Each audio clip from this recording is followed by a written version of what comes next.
Like my aunt was saying earlier, God has He's really called my husband and I out to a lot of the street ministries, and I just thank God for Him with using me, and I thank Him for covering me with His blood. And it's just and I was going out. We go out. We deal a lot with the youth, and because we've forgotten that the enemy was the minister of music, and he is using music along with a lot of things to destroy our children's future. And we are waiting on people to go through the trials of life and through testimonies, and we're waiting on them to come dragging in through the church door, but the enemy is not waiting. He's getting them young. He's getting them young. He's getting them young. Everything you see on the news is either committed by a child or committed to a child. He's not waiting. He's not waiting. He wants our children. He comes not only but to steal their life. He comes to kill them, and he comes to destroy them. And just like my cousin was saying, something that is destroyed can never be rebuilt. So I'm fighting for the children, because I refuse to let him destroy the kids. And I always say, I came home one day and I was out ministering to a young man. The devil was saying that he had cancer, bone cancer, and the doctor sent him home and told him he only had 4 months to live, 17 years old. And I'm out laying hands on him, and I'm praying, and I'm believing God, and I'm listening for God's report. Yeah. Because I want to hear what God has to say about this, because I know this sickness is not of him. And I get home, and my own children sick. And I said, and I'm walking in the house, and I'm getting ready to cook, and I say, hold on, Satan. You are a liar. If you think I'm going to go out here and lay hands on somebody else's children and you're going to attack my children, you got to get out of my house. So I had to come home and do work at home too.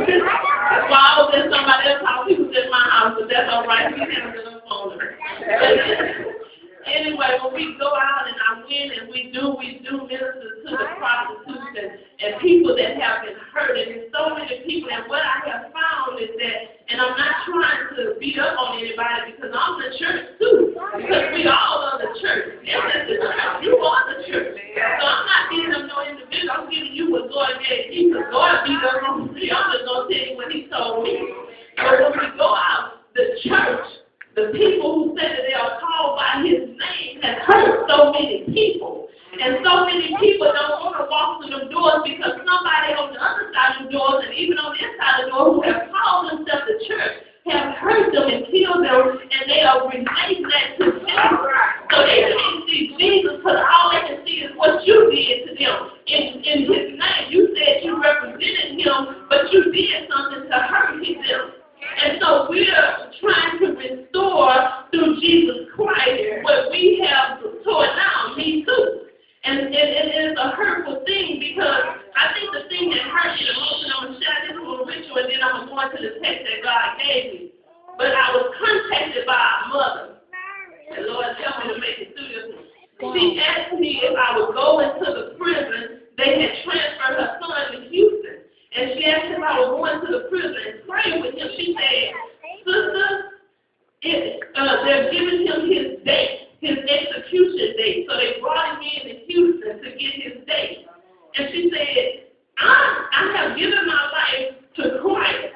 And I was a drug-addicted mother raising him. But I have since then forgiven myself because Christ has forgiven me.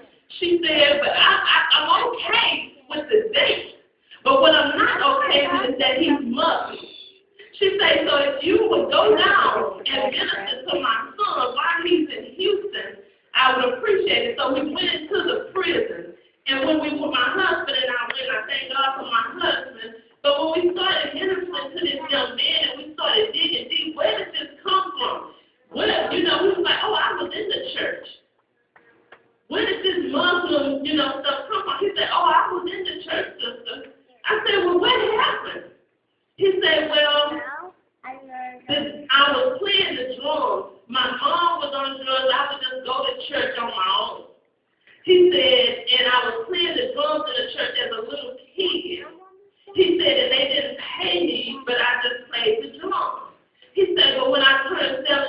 years old, a couple of deacons said, hey, we ought to pay this young man a couple of dollars, or something for playing the drums in the church, because they knew that my mother wasn't providing for me, because for everything she got, she spent it on drugs. He said, but I heard the deacons arguing about paying me, so I left the church. He said, I heard the deacons arguing about paying me, so I left the church. He said, and I met somebody on the street who told me, hey, we can go rob this store. You don't have to wait on the church to pay you a couple of dollars. Don't you know if we go in this store with some guns, we can take all their money? So they went into the store. You don't know what's on somebody else's mind. He going into the store to just get a couple of dollars that the church wouldn't give him. His friend going into the store to kill somebody. And my testimony that I told him before he died, I'm going to use your testimony to the youth. Because when they got arrested, guess who got life and guess who got death? The boy that pulled the trigger got life. He's still in prison. And the one that went with him got death.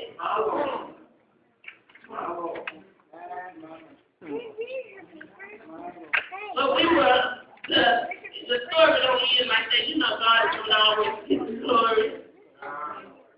When we were ministering to him, he was so steadfast about the Muslim faith. And he would not budge. But he kept talking, and he messed up, and he said, you know what? He said, I remember when I did serve Jesus. He said, I had prayed for a job at Domino's Pizza. He said, right when I got up off my knees from praying, the phone rang. And it was Domino's Pizza. And that was an open door for me.